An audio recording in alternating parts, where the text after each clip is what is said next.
Hi friends, welcome back to Reva's world. இன்னைக்கு நம்ம ரேவாஸ் வேர்ல்டில் என்ன வீடியோ அப்படின்னு பார்த்தீங்கன்னா, சூப்பரான டேஸ்டான ஒரு பாவ் பாஜி ரெசிபி தான் உங்கள் கூட நான் ஷேர் பண்ண போகிறேன். ஸோ டெய்லியும் இட்லி, தோசை இந்த மாதிரி நீங்கள் ப்ரிப்பேர் பண்ணி கொடுக்குறதோட எப்பயாச்சும் ஒரு நாள் இந்த மாதிரி ஒரு பாவ் பாஜி செஞ்சு கொடுங்க. அவ்வளோ விரும்பி சாப்பிடுவாங்க. அதுவும் ரொம்ப சுலபமா எப்படி செய்யறது அப்படிங்கறத இப்ப நம்ம வீடியோல பார்க்க போறோம். இப்போ இதுக்கு தேவையான காய்கறிகள் பாத்தீங்கன்னா, பட்டாணி எடுத்து வச்சிருக்கிறேன், உருளைக்கிழங்கு, கேரட்டு, பீட்ரூட்டு, அப்புறம் கொஞ்சம் காலிஃப்ளவர். பீட்ரூட் வந்து அந்த கலருக்காக, அதனால அதிகமா சேர்க்க வேணாம். இந்த அளவு சேர்த்துட்டீங்க அப்படின்னா கரெக்டா இருக்கும். மீடியம் சைஸ் வெங்காயமா இருந்தா ஒரு 2 வெங்காயத்தை நல்லா சாப் பண்ணி எடுத்து வச்சுக்கோங்க. பூண்டு வந்து ஒரு 10 பல்லு பூண்டு, கொஞ்சமா பச்சை மிளகா கட் பண்ணி எடுத்துக்கோங்க. 2 தக்காளி, இதை வந்து நம்ம பேஸ்ட் மாதிரி அரைச்சி எடுத்துக்க போறோம். கொஞ்சமா இஞ்சியும் தேவை. இஞ்சி பூண்டை வந்து ஒன்றும் பாதியமா நம்ம தட்டி எடுத்துக்கிட்டா கூட போதும். இப்போ பாவ் பாஜி ப்ரிப்பேர் பண்றதுக்கு நல்லா அடிகனமான பாத்திரம் இல்லைன்னா இந்த மாதிரி குக்கர் ஒன்று எடுத்து வச்சுக்கோங்க. இப்போ நான் இதில் கொஞ்சமா எண்ணெய் சேர்த்துக்கிறேன். சப்போஸ் உங்களுக்கு எண்ணெய் வேண்டாம் அப்படின்னா பட்டர் அப்புறம் நெய் மட்டும் சேர்த்து செய்யறதா இருந்தாலுமே செஞ்சுக்கலாம். நான் கொஞ்சமா எண்ணெய் சேர்த்துருக்கேன், அப்புறம் கொஞ்சம் நெய், அப்புறம் பட்டர், இந்த மூணுமே கொஞ்சம் கொஞ்சமா நான் ஆட் பண்ணிட்டு இது ரெண்டெல்லாம் ஹீட் ஆனதுக்கு அப்புறமா ஒரு 1/2 டீஸ்பூன் அளவுக்கு ஜீரகம் சேர்த்துக்கிறேன். ஜீரகம் நல்லா பொரிஞ்சு வர டைம்ல பாவ் பாஜி மசாலா அப்படின்னு சொல்லிட்டு கடையிலேயே கிடைக்குது. ஸோ அந்த பாவ் பாஜி மசாலால இருந்து சும்மா ஒரு 1/4 டீஸ்பூன் அளவுக்கு இப்போ சேர்த்துக்கிறேன். அந்த எண்ணெயிலே சேர்த்துட்டு அந்த ஃப்ளேவர் கிடைக்கும் இல்லையா, அதுக்காக தான். சாப் பண்ணி வச்சிருக்கிற வெங்காயத்தையும் சேர்த்துட்டு நல்லா வந்து வதக்கி விட்டுக்கோங்க. இப்போ இது எல்லாத்தோட பச்சை வாசனை போற அளவுக்கு நல்லா வதங்கினதுக்கு அப்புறமா இஞ்சியும் பூண்டியும் நல்லா க்ரஷ் பண்ணி வச்சிருக்கிறேன் இல்லையா, அதையுமே நான் சேர்த்துக்கிறேன். நீங்க பேஸ்டா இருந்தா கூட தாராளமா சேர்த்துக்கலாம். இந்த மாதிரி செய்யும் போது அந்த ஒரு ஃப்ளேவர் கிடைக்கும் அப்படிங்கிறதுனால சும்மா லைட்டா சுத்தி போட்டிருக்கேன்.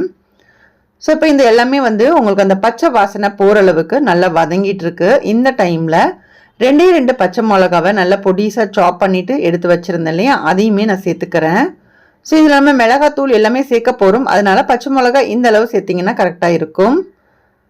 இப்போ இதில் நம்ம கட் பண்ணி எடுத்து வச்சிருக்கிற காய்கறிகளை எல்லாத்தையுமே வாஷ் பண்ணிட்டு இப்போ இதில் சேர்த்துக்குவோம். இது கூட வந்து நான் குடமிளகாய் முதல்ல சொல்லலை, ஸோ அதனால குடமிளகாய் இருந்துச்சு அப்படின்னா நீங்கள் ஒரே ஒரு குடமிளகாவும் இதில் வந்து சேர்த்துக்கலாம். இப்போ நான் அதையுமே சேர்த்துட்டேன், நல்லா மிக்ஸ் பண்ணி விட்டுக்கிறேன். ஸோ கொஞ்ச நேரம் இந்த மாதிரி எண்ணெயிலே நல்லா உங்களுக்கு அதை வதங்க விடுங்க. அந்த ஃப்ளேவர் அப்போ தான் நல்லா இருக்கும். ஸோ உடனே டைரெக்டாக நம்ம அப்படியே போட்டுட்டு தண்ணி ஊற்றி வேக வச்சோம் அப்படின்னா அந்த டேஸ்ட் கொஞ்சம் சுமாராக தான் இருக்கும். அதனால தான் நான் கொஞ்சம் இந்த எண்ணெயிலே நல்லா வதக்கி விடுறேன். இப்போ இது நல்லா கொஞ்சம் நேரம் வதங்கினதுக்கு அப்புறமா இதில் மசால் பொடி வந்து சேர்த்துக்கலாம். இப்போ மல்லிப்பொடி பார்த்தீங்க அப்படின்னா சும்மா 1 டீஸ்பூன் அளவுக்கு மல்லிப்பொடி சேர்த்துக்கிறேன். ஒரு 1/4 டீஸ்பூன் மஞ்சள் தூள். இப்போ மிளகாத்தூள் பார்த்தீங்க அப்படின்னா உங்களோட காரத்துக்கு ஏற்ப மிளகாத்தூள் வந்து சேர்த்துக்கலாம். நான் வந்து 1 டீஸ்பூன் அளவுக்கு மிளகாத்தூள் வந்து சேர்த்துக்கிறேன். இது போக நம்மளுக்கு காஷ்மீரி மிளகாத்தூள் வந்து தேவை. ஸோ அதுவுமே நான் 1 டீஸ்பூன் அளவுக்கு சேர்த்துக்கிறேன். இது கலர் கொடுக்கும் இல்லையா, அதனால தான் இந்த மிளகாத்தூள் வந்து சேர்த்துக்கிறேன். ஏன்னா நமக்கு பாவ் பாஜி அப்படிங்கும்போது அந்த கலர்ஃபுல்லாக இருந்துச்சு அப்படின்னா பார்க்குறதுக்கு நல்லா இருக்கும். ஸோ இதுக்கு தேவையான அளவுக்கு உப்பு இதெல்லாமே சேர்த்துட்டு நல்லா ஒன்ஸ் இந்த மாதிரி மிக்ஸ் பண்ணி விட்டுக்கோங்க. இப்போ இந்த மசாலா எல்லாமே நல்லா மிக்ஸ் ஆகி நல்லா வதங்கிட்டு இருக்கு. ஒரு 2 நிமிஷம் போல சிம்ல வச்சிருக்கேன். இப்போ இதுல நம்ம தக்காளி அரைச்சோம் இல்லையா, அந்த தக்காளி பேஸ்ட் வந்து நம்ம ஆட் பண்ணிக்கலாம். ஸோ 2 தக்காளி இதுக்கு கரெக்டாகவே இருக்கும், உங்களுக்கு டேஸ்ட் கரெக்டாக வரும். ஸோ தக்காளி சேர்த்துட்டு இது வந்து நல்லா மிக்ஸ் பண்ணி விடுங்க. அந்த தக்காளியோட பச்சை வாசனை போகிற அளவுக்கு கொஞ்சம் நேரம் நம்ம இதை வந்து மிக்ஸ் பண்ணி விட்டுக்கலாம். இப்போ இது ஒரு 5 நிமிஷம் போல் அந்த தக்காளி பேஸ்ட்டை சேர்த்ததுக்கு அப்புறமா சிம்மில் வச்சுக்கோங்க. ஏன்னா சில பேர் பார்த்தீங்க அப்படின்னா எல்லாத்தையும் ஒன்றா தூக்கி போட்டு கடகடன் வந்து வேக வச்சு கடைஞ்சிருவாங்க. ஸோ அந்த மாதிரி செய்யாமல் நீங்கள் பொறுமையாக இந்த மாதிரி நீங்கள் 1 by 1 நீங்கள் வந்து பொருட்களை சேர்த்து நீங்கள் செய்யும் போது கண்டிப்பாக அதோட டேஸ்ட் வந்து ரொம்பவே நல்லா இருக்கும். ட்ரை பண்ணி பார்த்துட்டு உங்களோட ஃபீட்பேக்ஸை கண்டிப்பாக என் கூட ஷேர் பண்ணுங்கள். ஸோ இப்போ இதுக்கு தேவையான அளவுக்கு நம்ம தண்ணியும் சேர்த்துக்கலாம். இப்போ கொஞ்ச நேரம் நல்லா மிக்ஸ் பண்ணிட்டு அந்த பச்சை வாசனை போனதுக்கு அப்புறமா நம்ம தண்ணி சேர்த்துக்குவோம். தண்ணி உங்களுக்கு எவ்வளோ தேவையோ அந்த அளவுக்கு பார்த்துக்கோங்க. ஏன்னா நமக்கு நிறைய தண்ணி ஊற்றிட்டோம் அப்படின்னாலுமே பொங்கி வடிகிறதுக்கும் சான்சஸ் இருக்கு. ஸோ அதனால உங்களோட குக்கர் எப்படி இருக்கோ அதுக்கு தகுந்தாப்புல சேர்த்துக்கோங்க. நம்ம வெந்ததுக்கு அப்புறமா கூட நம்ம தண்ணி ஆட் பண்ணிக்கலாம், அதை பற்றி பிரச்சனை கிடையாது. இப்போ இதில் கொஞ்சமாக கொத்தமல்லி இலையும் சாப் பண்ணிட்டு அதையுமே சேர்த்துட்டு நல்லா ஒன்ஸ் மிக்ஸ் பண்ணி விட்டுக்கலாம். இந்த மாதிரி சப்போஸ் தண்ணி தேவைப்பட்டுச்சு அப்படின்னா இன்னும் கூட கொஞ்சம் தண்ணி சேர்த்துட்டு அதுக்கப்புறமா நம்ம வந்து குக்கர் விசில் போட்டு நல்லா வேக வச்சு எடுத்துக்கோங்க. தண்ணி பார்த்துக்கோங்க, தண்ணி தேவைப்பட்டுச்சு, ஏன்னா அடியும் பிடிச்சிடக்கூடாது இல்லையா, அதனால நான் மறுபடியும் கொஞ்சமாக ஆட் பண்ணியிருக்கேன். ஸோ இப்போ இது வந்து குக்கரை மூடிடுறேன். மூடிட்டு ஒரு 4லிருந்து 5 விசில் போல் நான் வச்சு எடுத்துக்கிறேன். அப்போ தான் நம்ம போட்ட காய்கறிகள் எல்லாமே நல்லா சாஃப்டாக வெந்து வரும். ஸோ அப்போ தான் நல்லா மசிக்கிறதுக்குமே நல்லா உங்களுக்கு மசிஞ்சும் வரும். ஸோ ஏன்னா நம்ம பாவ் பஜ்ஜி அப்படிங்கும்போது நல்லா கொஞ்சம் மசிச்சுட்டு அந்த பாவு கூட சேர்த்து சாப்பிடும்போது தான் அந்த டேஸ்ட் கண்டிப்பாக இருக்கும். அதுவும் நம்ம ரெஸ்டாரண்ட் ஸ்டைல்லலாம் நம்ம பண்ணுறோம் அப்படின்னா பக்காவாக அதே மாதிரி தான் நம்ம ப்ரிப்பேர் பண்ணணும். ஸோ இப்போ வந்து காய் வந்து வெந்துருச்சான்னு பார்க்கும்போது சூப்பராகவே நல்லா வெந்து வந்துருச்சு. நம்ம போட்ட காய்கறிகள் அந்த மசாலா எல்லாமே சேர்ந்து சூப்பராக நல்லா வாசனையாக இருந்துச்சு. ஓப்பன் பண்ணும்போதே அந்த மேலே எண்ணெய் மிதக்கிறது கூட உங்களுக்கு தெரியும் அப்படின்னு நினைக்கிறேன். ஸோ அவ்வளோதான். இப்போ இதை வந்து மத்து இருந்துச்சு அப்படின்னா நீங்கள் மத்து வச்சோ மசிச்சுக்கலாம். இல்லை அப்படின்னா ஸ்மேஷர்னு ஒன்று இருக்கும் இல்லையா, நம்ம வந்து இந்த பாவ் பாஜி ஸ்மேஷர்னு ஒன்று இருக்கும் நம்ம கை வச்சு மசிக்கிற மாதிரி. ஸோ அது இருந்தாலுமே நீங்கள் மசிச்சுக்கலாம். இல்லை அப்படின்னா இந்த மாதிரி எலக்ட்ரிக் பீட்டர் வச்சு கூட நீங்கள் மசிச்சுக்கோங்க. நான் வந்து எலக்ட்ரிக் பீட்டர் தான் வச்சு யூஸ் பண்ணியிருந்தேன். ஸோ இது வந்து நல்லாவே மசிஞ்சு நல்லா கூல் மாதிரி பேஸ்ட் மாதிரி ஆயிடுச்சு. ஸோ அவ்வளோதான். இப்போ இது வந்து பார்த்திங்கன்னா ரெடி ஆயிடுச்சு. நீ இதுக்கு மேலே கொஞ்சமாக மசாலா எல்லாமே நம்ம ஆட் பண்ணோம் அப்படின்னா சூப்பராக வந்து உங்களுக்கு பாவ் பாஜி ரெடி ஆயிரும். இது வந்து பாவ் பாஜி மசாலான்னு நம்ம கிடைக்குது இல்லையா, நம்ம ஸ்டார்டிங்லேயே வந்து கொஞ்சமாக ஆட் பண்ணியிருந்தோம்.